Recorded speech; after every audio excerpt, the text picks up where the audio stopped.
Ok, entonces lo primero que vamos a hacer va a ser revisar lo último que nos quedó pendiente de la clase anterior. Entonces, solo como un repaso rápido. Estuvimos viendo, primero vimos la diferencia entre lo que es debilidad y vulnerabilidad y con la base de datos de cada una de ellas en las páginas de Mitre. Vimos de modelos de amenaza web, en qué partes del flujo web se puede encontrar el adversario o amenazas al funcionamiento de la aplicación. Vimos las distintas partes de una página web y que básicamente hay mucha extracción de recursos externos, lo cual cada uno eh, de esas partes suma amenazas que pueden incluirse en nuestra aplicación. Estuvimos hablando sobre la política del mismo origen, hablamos sobre qué es el origen, cómo se compara con distintos orígenes, buenas prácticas y las distintas reglas que, que esto implica y que básicamente lo que dijimos es que hay algunas ciertas partes dentro de nuestra aplicación web donde podemos leer recursos desde páginas o recursos externos a nuestra aplicación desde otros orígenes. Y hay ciertas partes de nuestro código, de nuestra aplicación, donde eso está totalmente prohibido, hacer esa lectura de recursos externos desde otros orígenes. Hablamos también sobre de qué manera, si yo quiero explícitamente em, habilitar de que otras páginas puedan consumir mis recursos. Hablamos sobre Cross-Origin Resource Sharing. También hablamos sobre cookies, de qué manera uno puede mantenerlas seguras dependiendo del contexto en que tengamos nuestra aplicación. Hay distintas propiedades que tienen las cookies, la restricción sobre poder asociarla a un cierto dominio. También hablamos sobre de qué manera podemos mantener integridad de los recursos externos a través del cálculo de una función de hash específica, de tal manera que, que podamos identificar y bloquear el recurso si es que este fue modificado a lo que nosotros queríamos tener en nuestra aplicación. Y finalizamos hablando sobre inyecciones. Hablamos sobre tres tipos de inyecciones. Inyecciones de código JavaScript o de scripts, que es cross-site scripting.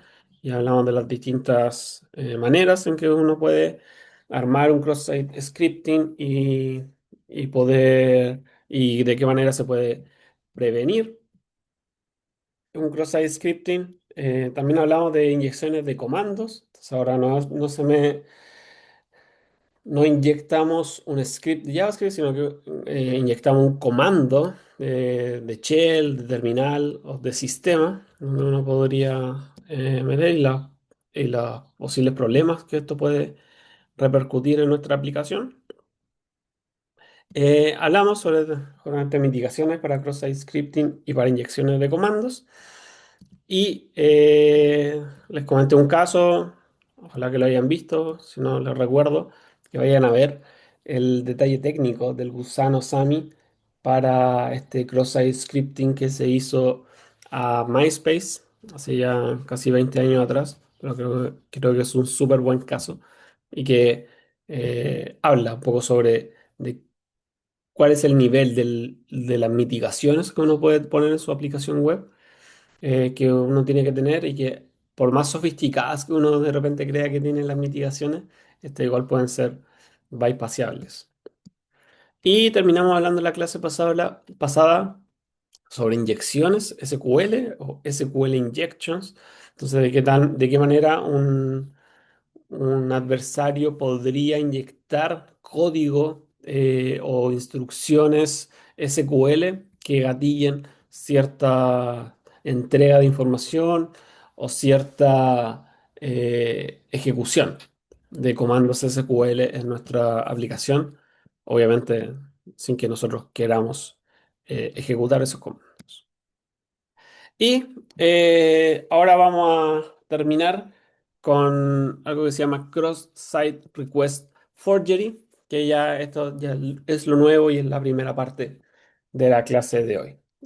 Aquí se me escapó unas imágenes abajo, así que después van a tener sentido lo que dice abajito. Entonces, imaginemos el siguiente caso. Tenemos una aplicación, o sea, nosotros accedemos a una aplicación, nosotros somos un usuario que está ingenuamente navegando por Internet y nos llega un mensaje o entramos a una aplicación que tiene el siguiente código metido en la página. Entonces dice, hola, te escribo para mandarte un GIF de gatitos tiernos. Puedes verlos y ahí hay un tag, un anchor, un tag HTML con una cierta URL. Entonces uno lee, puedes verlos en este enlace. Cuéntame qué te parece. Entonces, como todos nosotros nos gustan los gatitos tiernos, entramos a este enlace. ¿Qué hay en ese enlace? ¿A dónde me dirige ese enlace? Y como ven aquí, es un enlace de una cierta página, pues aquí aparece miforo.cl. Ustedes pueden imaginar que esta puede ser una página de un banco, por ejemplo, o algún otro tipo de cuenta o página que maneja algún tipo de cuenta. Y hay una URL que es eliminar la cuenta. ¿Ok? Entonces, si yo entro a su URL, por lo general, y si la aplicación que está corriendo en miforo.cl está bien construida, como no hay una capa de autentificación que me va a prevenir que elimine una cuenta, porque básicamente tengo que poner mis credenciales y en algún momento me voy a dar cuenta de que me van a querer eliminar la cuenta. Pero imaginémonos ahora que esa capa de seguridad existe, hay autentificación y el flujo es el siguiente. Imaginémonos que yo antes, mientras estaba navegando en internet, ingresé a miforo.cl, ingresé mis credenciales y o sea, se me validaron las credenciales y la aplicación miforo.cl me generó una cookie. ¿Ok? De sesión y esa cookie es almacenada en mi navegador. Luego yo me salgo de mi foro.cl o abro otra página o abro otra pestaña y entro a esta aplicación para ver los gatitos tiernos, ingreso al link y el link me dirige directamente a eliminar mi cuenta de mi foro.cl. Entonces, ¿qué es lo que hace mi foro.cl? Ok, me llega una request que se quiere eliminar una cuenta.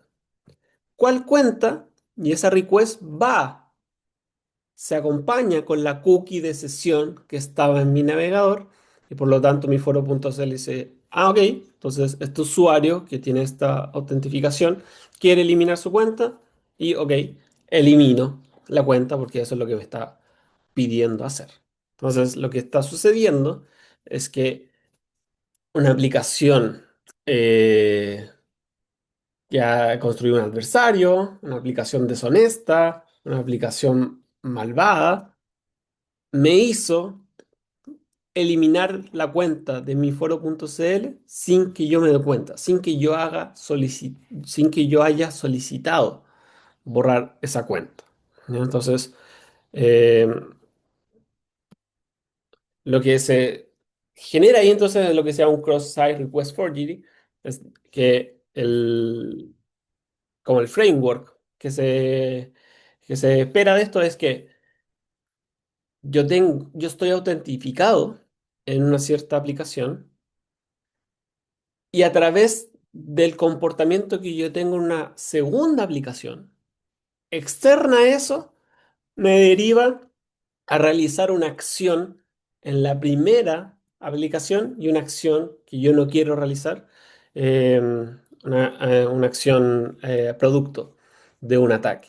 ¿Ya? Entonces, por eso, un poco tengan cuidado con los enlaces que uno ingresa. Ya aquí en vez de miforo.cl, ustedes pueden imaginar que esto puede ser la página de un banco y en vez de eliminar cuenta, sea un post, por ejemplo, HTTP, para realizar una transferencia o cosas como ese estilo. ¿Ya? Entonces, si la aplicación del banco no tiene medidas de seguridad muy buenas, eh, puede. bypassar esas medidas y realizar un cross-site request forgery. ¿Cómo se mitiga esto? ¿Cómo se mitiga el hecho de que aplicaciones secundarias ejecuten comandos o request a una aplicación principal donde yo tengo autentificación o yo tengo una cookie de sesión habilitada? Por ejemplo, una posible mitigación sea que siempre se haga confirmación de la acción. O sea, con el ejemplo anterior, que cuando yo ingrese al sitio miforo.cl/cuenta/eliminar, no se elimine automáticamente la cuenta, sino que me aparezca algún mensaje de confirmación, un pop-up, o que en la misma página me diga, ¿estás seguro que quieres eliminar esta cuenta? Entonces ahí yo me daría cuenta de que a esta página no me está llevando a ver un GIF de gatitos tiernos, sino que me está derivando a eliminar mi cuenta en mi foro.cl. Entonces, una posible mitigación podría ser pedir confirmación de la acción que se está realizando, ¿no? Algo como este estilo. Entonces, que al ingresar me pregunte si estoy seguro de borrar la cuenta. ¿Cómo protejo esa llamada? Eh, Tampoco hay mucha seguridad en ese estilo. O sea, ya el hecho de, de que puede que en esta llamada de acá, en este cross-site request forgery, además de llevar a la cuenta eliminar, haya un post asociado a la acción de sí, estoy seguro de borrar mi cuenta. Así que no es tan buena o tan buena mitigación el hecho de pedir confirmación. ¿Ok?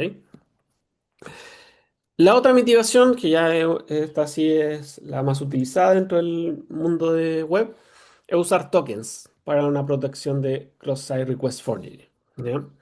Entonces, el token para este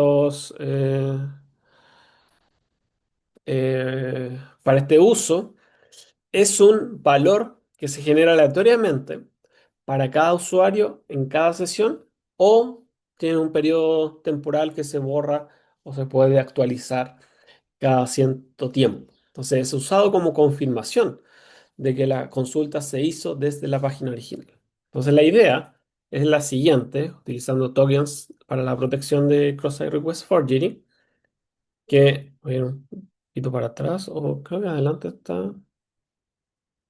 Ah, aquí está. Está explicado aquí directamente. Eh, Disculpa que estoy moviendo mi ventana del chat, entonces la tengo que mover dentro de mi página para no perderme.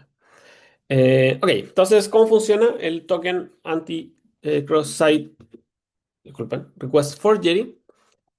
En, en la página que me pide hacer la confirmación de la eliminación de la cuenta, aparece un valor que se obtiene eh, donde se solicita un token de cross-site request forgery para este usuario. ¿Ok? Y luego, cuando la aplicación recibe la consulta, tiene que verificar de que ese token va justamente en esa request, ¿no? Entonces, yo valido que el token de Cross-Site Request Forgery exista y ahí continúo. Si no, yo invalido esta acción porque lo más probable es que se debe a un ataque, el hecho de querer borrar la cuenta y que no se acompañe el token. ¿Ok? Entonces, y el token se genera justamente al momento de eliminar la cuenta y solamente se ejecuta en ese momento y por lo tanto no podría ser obtenido por el adversario. Entonces, cuando el adversario quiera enviar una request para eliminar la cuenta de un cierto usuario autentificado, ese atacante no va a tener acceso al token y por lo tanto la aplicación al recibir la consulta debería denegar esa acción ya que no va acompañada de este token. ¿Ok? Entonces en la página, como dice acá, se genera este token único por usuario que ojalá cambie regularmente y esto previene esto de cross-site request forgery. Hay cosas, otras cosas interesantes en el mundo web, sobre todo obviamente que tienen que ver con seguridad. Por ejemplo, temas de extensiones, de qué manera las extensiones del navegador tienen acceso a lo que está mostrándose en pantalla, no tienen acceso, a qué cosas de una aplicación web tienen acceso las extensiones. Ahí hay todo una cosa interesante de poder revisar. Web workers, ¿no? También un poco de todo cuando uno lanza workers a través de tu código JavaScript, eh, qué tipo de vulnerabilidades se pueden incluir con con ese lanzamiento. APIs, tracking vía CSS, eso es súper interesante, o sea, de qué manera una plantilla CSS me puede estar haciendo tracking de mi movimiento, en particular de los movimientos del mouse, ahí hay una súper buena referencia. O también ataques homógrafos de IDN también son cosas muy interesantes que podrían estar revisando. Y como les dije la primera clase, hay mucho de seguridad web que uno podría pasarse, yo creo, un curso entero viendo temas de seguridad web, pero como este curso es más introductorio a la ciberseguridad y está más pensado para hacer seguridad o ciberseguridad pensada para la ingeniería, no para expertos o expertas en ciberseguridad. Por eso está más comprimido este curso, ¿ya? Pero la idea es que si ustedes tienen particular interés, pueden seguir alguna carrera o dentro del DCC hacer su memoria, su tesis en temas de ciberseguridad. Hay mucho por entrar, hay mucho por revisar y la mejor recomendación es la página de desarrollo de la Fundación de Mozilla. ¿Ok? Em, Eso. Entonces, ahora vamos a pasar ya formalmente al curso, a la clase del día de hoy. Voy a dejar de compartir para cambiar la pantalla. Dame un segundo. Aquí.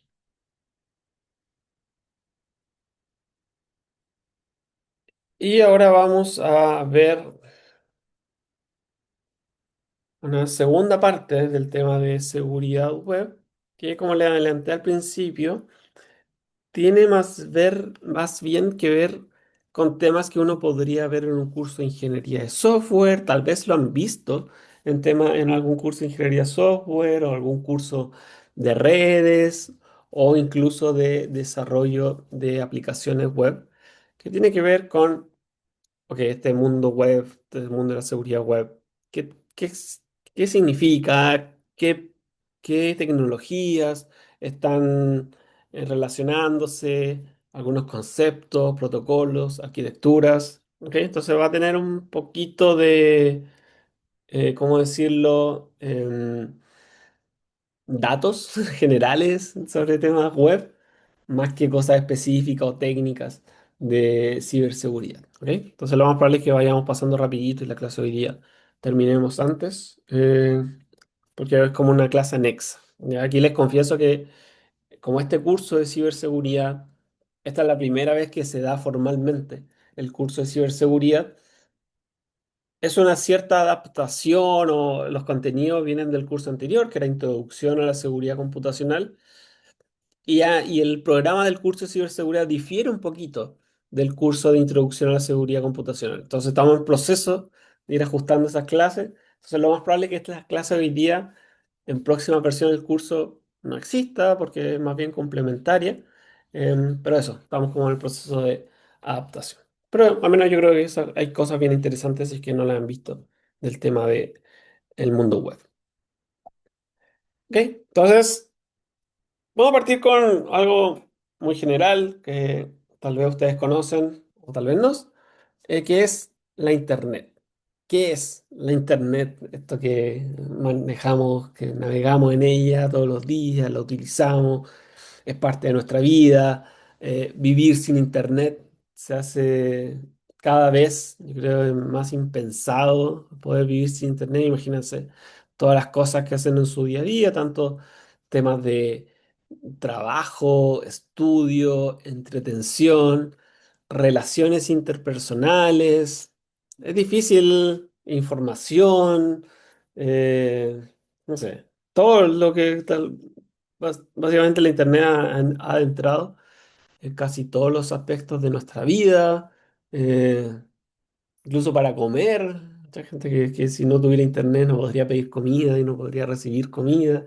No sé, hay harto eh, que la Internet ha permeado nuestras vidas. Siempre es bueno como darse un tiempo de pensar qué pasaría con mi vida, mi día a día, si no existiera la Internet, si de un día para otro se desconecta y se cae toda esta gran red. Ok, entonces, ¿qué es la Internet? Internet siempre se introduce, y esto obviamente si han visto, si ya han pasado por un curso de redes, es algo bien que se habla siempre. eh, que la Internet es una red de redes, ¿ya? Es una red interconectada de otras redes que permite la comunicación de distintos dispositivos dentro de esta red de redes.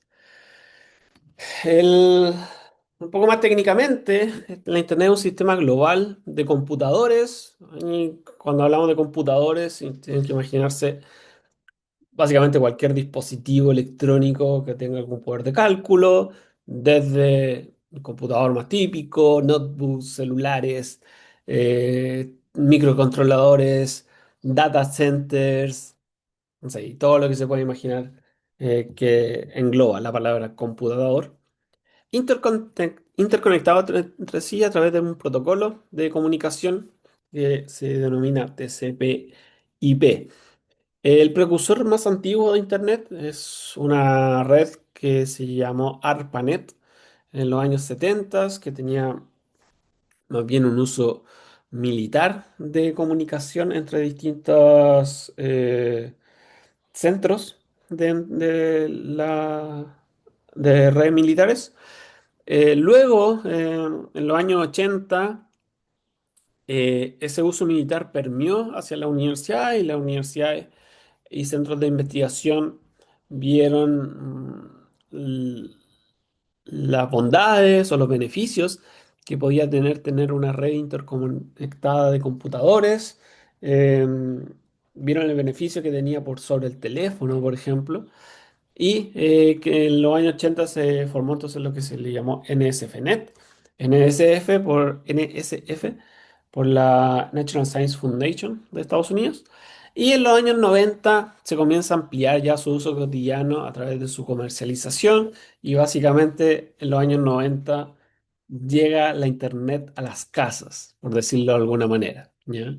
El, Pasa de ser una red que interconectaba centros de estudio, centros militares o centros gubernamentales, instituciones del Estado, y llega a las casas de las personas. O sea, las personas con sus computadores personales en los años 90 empiezan a conectarse a Internet, ¿ya? Empiezan a tener acceso a esta red de redes y ahí se construye lo que conocemos hoy en día ya como Internet. Em, entonces aquí hay un gráfico que muestra la evolución de los usuarios de Internet por cada 100 habitantes, dividido en tres categorías de países, lo que se llama el mundo desarrollado, perdón, son dos categorías, el mundo desarrollado, el mundo en desarrollo y un promedio global con la línea verde. Entonces pueden ver que desde el año 2000 el uso había un promedio global de 7 usuarios, un 7% de la población estaba conectada a Internet y hoy en día, bueno, este gráfico es hasta el año 2018, ya casi la mitad de la población global tiene acceso a Internet, ¿no? Entonces, como pueden ver, y esto obviamente en el mundo desarrollado, ya alcanza el torno del 80%, o sea, 8 de cada 10 personas tienen acceso a Internet. Me imagino que ya hoy día es un poquito más alta esa cifra. Entonces, Internet, no solo hay mucha gente conectada a Internet, sino que al revés también, mucha gente depende de Internet, ¿no? ¿Cómo funciona Internet? O sea, cuál es el modelo que hay por detrás? ¿Qué es lo que permite que cada uno de ustedes pueda aprender su computador y ver esta clase en vivo, qué es lo que hay por debajo. El modelo de Internet es un modelo por capas, basado en la OSI, definido en el año, a finales de los años 80, el año 89. Este es un modelo de capas, yo creo que ustedes ya lo conocen bastante bien, que uno puede imaginar que van de abajo hacia arriba, ¿ya? Primero hay una capa de enlace, que son justamente las conexiones físicas y lógicas, los cables que hay, los cables submarinos que conectan, o el cable que sale del módem a mi computador, todas esas son conexiones físicas, y no solo cables, sino que hay tecnología inalámbrica también aquí metida, todo lo que permite la comunicación desde un punto de vista más físico y lógico. Luego está la capa de Internet o la capa de red, que es básicamente de qué manera la información que sale de cada uno de los computadores va buscando el camino correcto para llegar a su destino. ¿Ya? Eso se llama ruteo de paquetes y todo lo que hay tiene que ver con IP, IPv4, IPv6 o ICMP. Luego está la capa de transporte, que es de qué manera estos dispositivos se van a comunicar. Y ahí están los protocolos más conocidos, TCP y UDP. No voy a entrar en detalle, esto lo ven de sobra en cursos de redes. Y luego de la capa de transporte está la capa de aplicación, donde están los distintos servicios que funcionan a través de Internet. Ya, HTTP, DNS, IMAP, SSH, FTP. Todo lo que tiene que ver con qué significa lo que estoy transportando, eso es la capa de aplicación a través de los distintos servicios que uno utiliza al momento de navegar por Internet o de conectarse al Internet. ¿Qué servicios existen en Internet? Ejemplos de aplicaciones, resolución de dominios con DNS, o sea, de qué manera yo puedo interpretar, transformar el- la dirección IP a una cadena de caracteres alfanumérica. Eso tiene que ver con DNS. También están los ejemplos de servicios que tienen que ver con correo electrónico, SMTP, POP3, IMAP.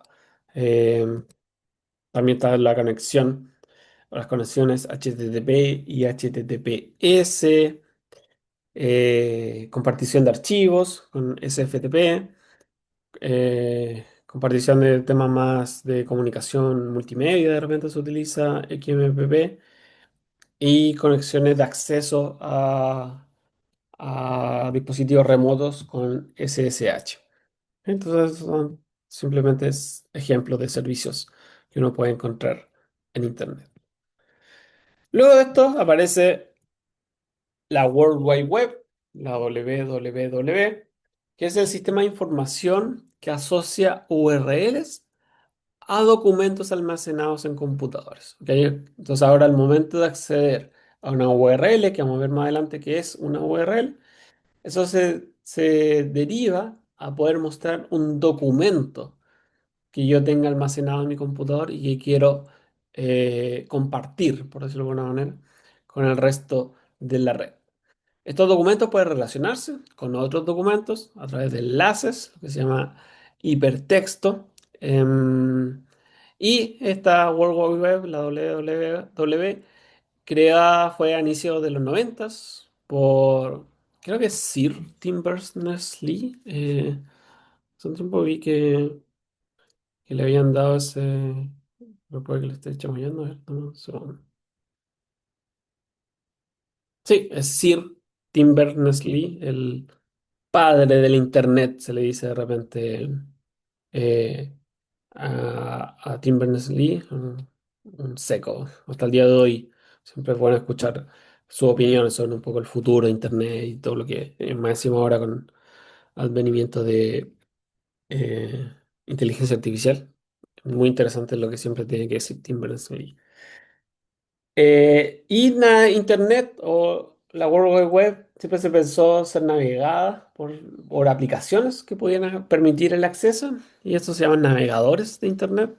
El primero de ellos fue Mosaic en el año 91, y obviamente después con el tiempo aparece Netscape Internet Explorer, ya más moderno, Firefox, Safari y Google Chrome, más otros que siempre van saliendo, Opera, Vivaldi, por nombrarles algunos navegadores de Internet. ¿No? Entonces así lucía, esto es típico de cómo lucía el Internet en los años 90, con esa estética. ¿No? Ok, ahora vamos a hablar sobre algunas tecnologías web. En particular, vamos a empezar hablando de HTTP. ¿No? Eh, HTTP es un protocolo de comunicación, es un servicio, una aplicación para conectar y comunicar un dispositivo con un servidor. ¿No? Entonces, una comunicación HTTP luce de esta manera. Hay una instrucción HTTP que se define, en este caso el ejemplo es un post, pero puede ser un get, un post, un update, un delete, un put. Hay varias instrucciones que uno puede dar en HTTP.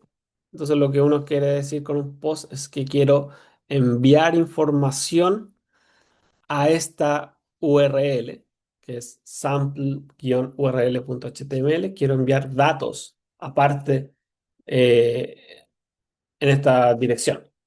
Luego está el protocolo que estoy utilizando, en este caso es HTTP 1.1. Luego está el host. Yo quiero conectarme a dominio.cl y a esta ruta de dominio.cl. Y lo que voy a enviar en este pod va a ser del tipo aplicación JSON, o sea, va a ser un valor JSON. ¿Y cuál va a ser el valor que voy a enviar en este post? Este diccionario que está más abajo, donde hay una llave y un valor. Y eso se envía desde el dispositivo al servidor. El servidor luego genera una respuesta HTTP, entonces lo de arriba por lo generalmente se llama una petición, lo de abajo se llama una respuesta HTTP, donde aparece nuevamente el protocolo HTTP 1.1. Luego hay un código de estado, hay varios códigos de estado en el protocolo HTTP. Están los códigos 100, los 200 que son de éxito. Hay varios códigos 200 de éxito, están los 300 de redirección, están los 400 de error de aplicación y los 500 que error de servidor.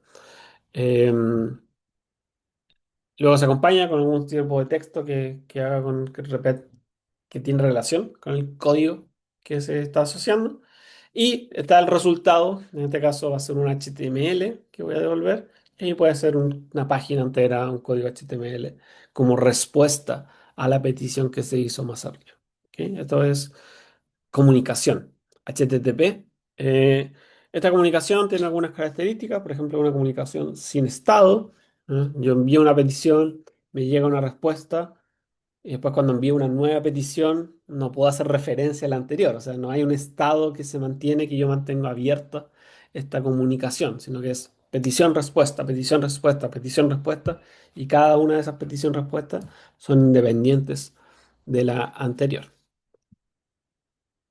Entonces aquí está la descripción de cada una de las cosas. Está este verbo, que es lo que primero está, la versión, el cuerpo, bueno, todo lo que les estuve comentando. Eh, Eso. ¿Qué es una URL? Entonces, una URL es lo que se denomina una Uniform Resource Locator. Eh, entonces, una identificación de dónde está un recurso, ¿ya? Cómo encontrar un recurso. ¿Ya? Entonces, en este caso, vemos que una URL cuenta de las siguientes partes. Primero tiene un protocolo de comunicación, en este caso es HTTPS, quiere decir que es una conexión segura utilizando un protocolo TLS de comunicación. Puede ser HTTPS, HTTP, FTP, SSH, o lo que implica ahí el protocolo de comunicación o la aplicación que estoy utilizando el servicio. Luego está el Fully Qualified Domain Name o dominio del, de donde quiero ir a hacer esta petición. Luego está el puerto, que por lo general cuando uno ocupa HTTPS hay un puerto por defecto, que es el 443. Cuando uno ocupa HTTP hay un puerto por defecto, que es el puerto 80. Entonces cuando se utiliza el puerto por defecto, por lo general uno no ve ese puerto en la URL, pero si es que yo perfectamente puedo montar mi aplicación web y servir una aplicación HTTP por el puerto 95. Podría hacerlo. No es muy estándar, lo más probable es que me genere más problemas que beneficios, pero yo perfectamente podría establecer cualquier puerto para establecer cualquier tipo de comunicación. Y luego del puerto está lo que se llama la ruta o el path, que es justamente qué recurso específico que provee este protocolo y este dominio en este puerto es el que yo quiero, ¿ya? Entonces, de una ruta específica a un recurso específico dentro de este dominio. Y luego están los parámetros de que yo quiero acompañar, que es todo lo que viene después del signo de pregunta. Y esos son los parámetros de la petición que yo quiero realizar. Antes hablamos de esto del get, del post, del put. ¿Esto qué son? Son verbos HTTP para la comunicación. ¿Cuáles son? Está el primero, el get, que es el más típico, que es que una consulta que no tiene cuerpo. ¿Ya? Yo hago un get, hago la consulta y yo no puedo acompañar nada a esa consulta. Simplemente es un dame esto.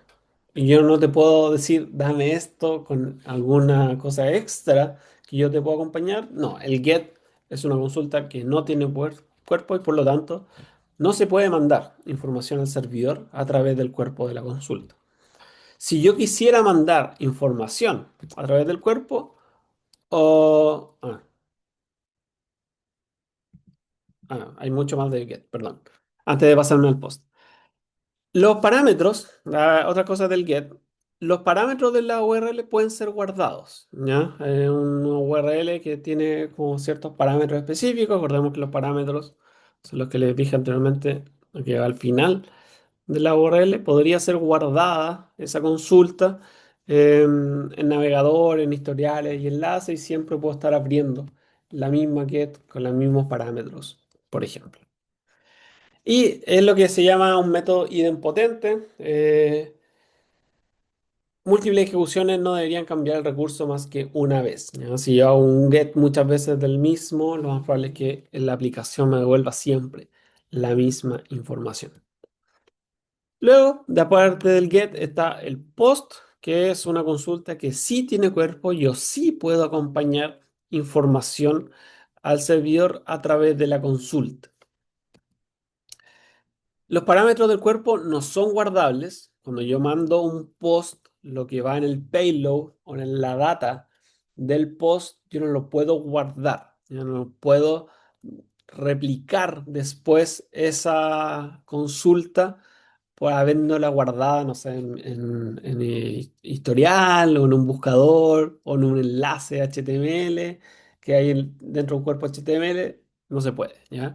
Este payload se tiene que mandar a través de un formulario o una API especial. Por lo general uno utiliza cosas como Ajax en el desarrollo cuando uno está haciendo su código JavaScript para poder acompañar estos parámetros. El método POST no es idempotente. Si se ejecuta muchas veces esta misma consulta, puede generar muchos cambios. La idea un poco del POST es que esta información que va acompañada o que va en el cuerpo de la consulta genere algún tipo de cambio, posiblemente, en la aplicación. Ya sea porque quiero guardar ciertos datos en la base de datos, porque quiero actualizar cierta información que tiene la aplicación, cosas como ese estilo. ¿Ya? Entonces, la idea del post es que sea un método no idempotente, por lo tanto, si yo hago muchos posts, puede que las respuestas sean distintas en cada una de ellas. Aparte de eso, aparte eh, de get y post, están muchos más, como les decía anteriormente. Hay uno que se llama update, que sirve para actualizar ciertos recursos, delete para indicar que quiero borrar algún recurso, hay un put, hay varios verbos HTTP que ustedes pueden ir revisando. Vamos a hablar un ejemplo concreto ahora. Imaginemos que tenemos un formulario de inicio de sesión. ¿Qué debería utilizar? ¿Un get o un post? Veamos, entonces tengo mi formulario de inicio de sesión típico. Yo tengo que ingresar, o el usuario tiene que ingresar su nombre de usuario, valga la redundancia, y su contraseña. Y esto está asociado a una cierta URL que tiene la siguiente estructura. El sitio.com es el login, y luego si yo estoy haciendo un get, puedo acompañar como parámetro el usuario el username del usuario y la contraseña de este usuario que se quiere loguear.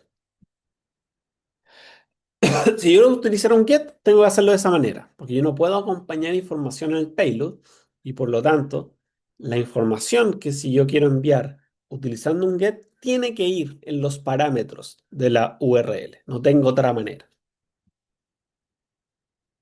Entonces, justamente, si utilizo un get, el usuario y la contraseña deben enviarse como parámetros de la URL. Y, por ejemplo, eso podría generar que esta URL podría ser agregada como un enlace en una cierta página, por ejemplo, haciendo que yo inicie sesión sin saber, ¿verdad? Básicamente es una mala idea porque la contraseña va en plano en la URL y eso podría ser almacenado y utilizado muchas veces después. Entonces esta URL podría ser agregada en un enlace, podría ser guardada por un buscador, podría ser guardada en un historial. Por lo tanto, no tiene mucho sentido que se haga un get porque mi contraseña va a estar ahí disponible siempre. En cambio, si yo hago esta misma petición a través de un post, el usuario y la contraseña ahora pueden viajar como parte del cuerpo de la consulta. Ya no van a ir como parámetros en la URL, sino que van a ir en el cuerpo de la consulta, en el payload de la consulta. Y por lo tanto, esta información no queda guardada, no es agregable como enlace y es la manera correcta de poder hacer un inicio de sesión utilizando entonces un método POST, donde los parámetros del inicio de sesión, el username y el password, viajan en el cuerpo de la consulta y no en los parámetros de la URL. Ok, entonces, muy asociado a HTTP está lo que se llama el lenguaje de marcado de hipertexto HTML. ¿Ya? Este es el lenguaje que se utiliza para la visualización de páginas web, que es un lenguaje, yo creo que ustedes ya tienen bastante experiencia, que tiene estos tags HTML que van describiendo cómo va a lucir una página web a partir de distintos eh, tags, justamente, que se utilizan, o etiquetas. Entonces, un cierto código HTML, el que aparece aquí en el ejemplo, al ser visualizado por un explorador, por un navegador, se muestra de la siguiente manera. Entonces hay un motor dentro de cada navegador que interpreta el HTML y lo muestra visualmente. ¿Ok? Entonces, esta es la razón, bueno, entre otras cosas, de que de repente una misma página, un mismo código HTML puede tener diferencias de visualización en distintos navegadores, porque hay un motor dentro del navegador que tiene que interpretar el HTML para mostrarlo visualmente. Aparte de HTML, estamos viendo como ya elementos para construir una aplicación web. Está el JavaScript. JavaScript es un lenguaje de programación interpretado. eh, Permite la interacción con el DOM, con el árbol generado a partir de HTML. ¿Ya? Todo HTML tiene un DOM, que es un árbol donde están los distintos elementos, y JavaScript es un lenguaje de programación que permite interactuar con esos elementos, cambiándole parámetros, accediendo a valores. Ustedes pueden imaginar construyendo también elementos del DOM.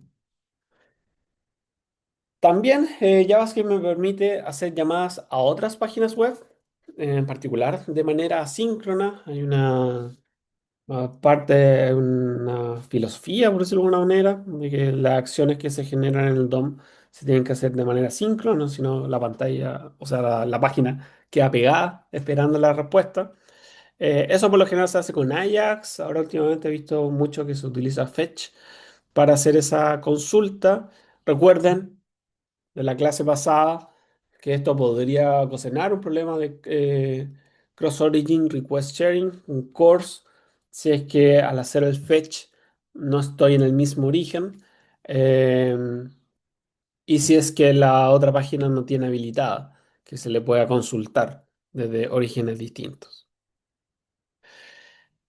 También con JavaScript puedo manejar sensores del dispositivo, sobre todo si es que estoy en un dispositivo móvil.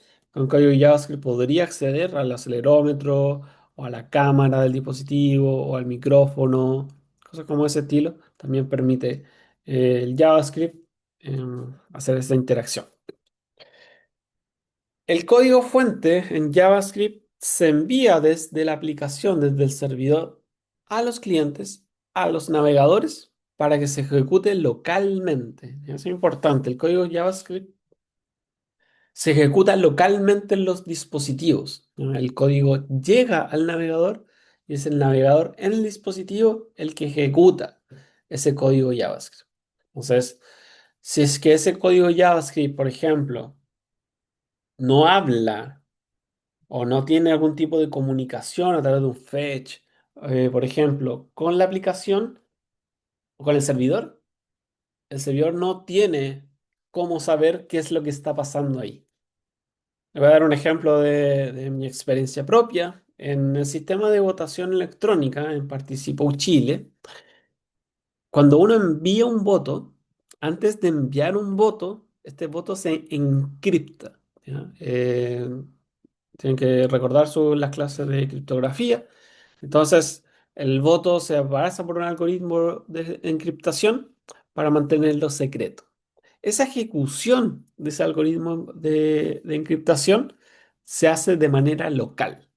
¿Ok? Es código JavaScript que entrega al servidor de Participus Chile a los dispositivos. El dispositivo genera su encriptación y luego es el voto encriptado que se realizó localmente el que se envía de vuelta al servidor. Entonces, el servidor, si bien proveyó el código, no tiene los inputs que se utilizaron para la ejecución, porque eso se hizo todo localmente en los dispositivos. Por lo tanto, el servidor no conoce cómo votó cada persona, sino lo único que recibe es un texto encriptado que se realizó de manera local. Entonces, eso es importante de que el código JavaScript se ejecuta localmente en los dispositivos. Entonces ahí bueno, hay un ejemplo de un código JavaScript bien simple. Existe un tag HTML que es script que permite ejecutar código JavaScript. En este caso hay una alerta Hello World y eso lo que hace es que salta un pop-up dentro de de mi navegador que aparece Hello World. Y eso es un ejemplo bien básico de código de JavaScript. Cookies, algo hablamos de cookies la clase pasada.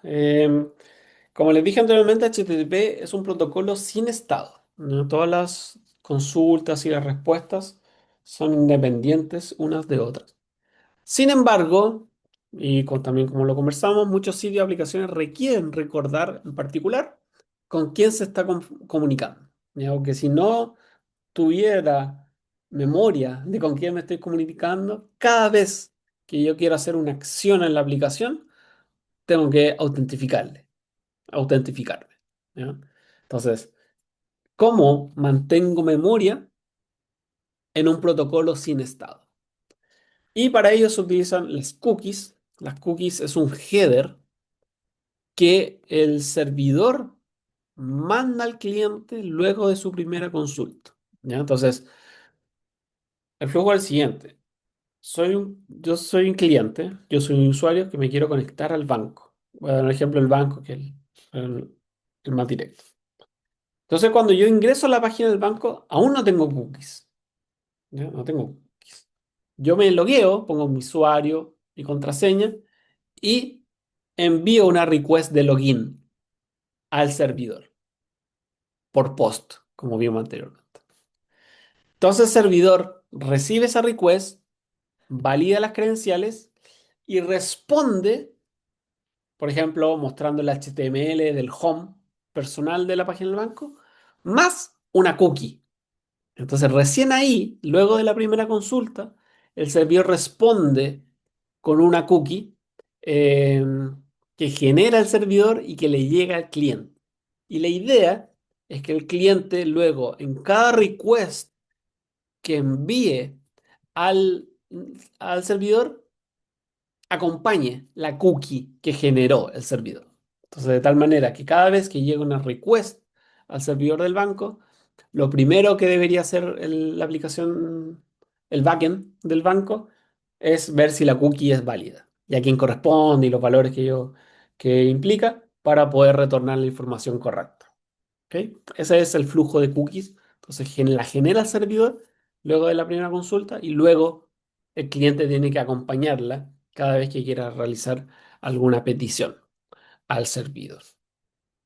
Eh, por lo general, estas cookies, uno puede utilizar cookies para más cosas, ¿ya? Pero por lo general uno las utiliza para mantener información de la sesión. Se le llaman cookies de sesión. Entonces aquí un ejemplo más gráfico.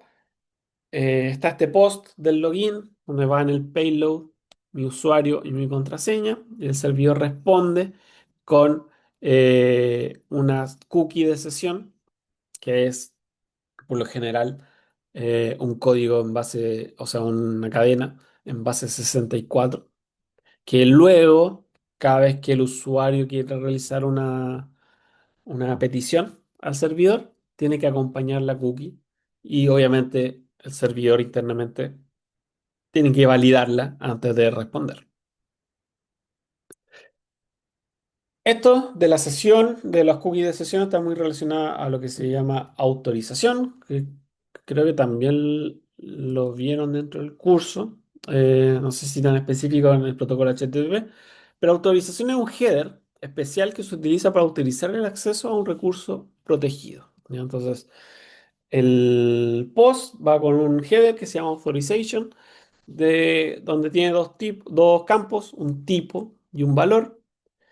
Eh, por ejemplo, hay una utilización básica que es un valor en base 64 donde acompaña el usuario y la contraseña. También ocupa lo que sea un token, que por lo general se llama bearer. Es un token secreto definido por el servidor que cada vez que el usuario tiene que hacer alguna actividad, quiere realizar alguna petición que necesita algún nivel de autorización, utiliza este token. Y también puede ser un digest, que es el hash de la contraseña. ¿Ya? Entonces, también se utiliza para temas de autorización. Está también lo que se llaman los JSON Web Tokens, ¿ya?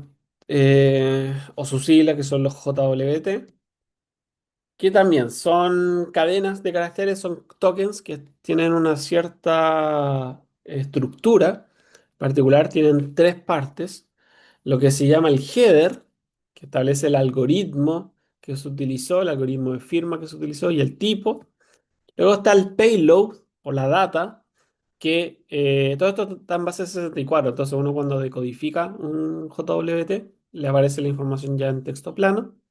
Y en la data está, por ejemplo, el usuario que estoy utilizando, eh, algún código especial, no sé, información que quiero guardar en el payload. Y luego hay una firma de este JSON Web Token, ¿no? Entonces, todo eso va en este token y la idea es que cada vez que el cliente envía una petición, acompaña el JSON Web Token y en la aplicación al recibirlo valida la firma, por ejemplo. Entonces, esto es un JSON Web Token válido.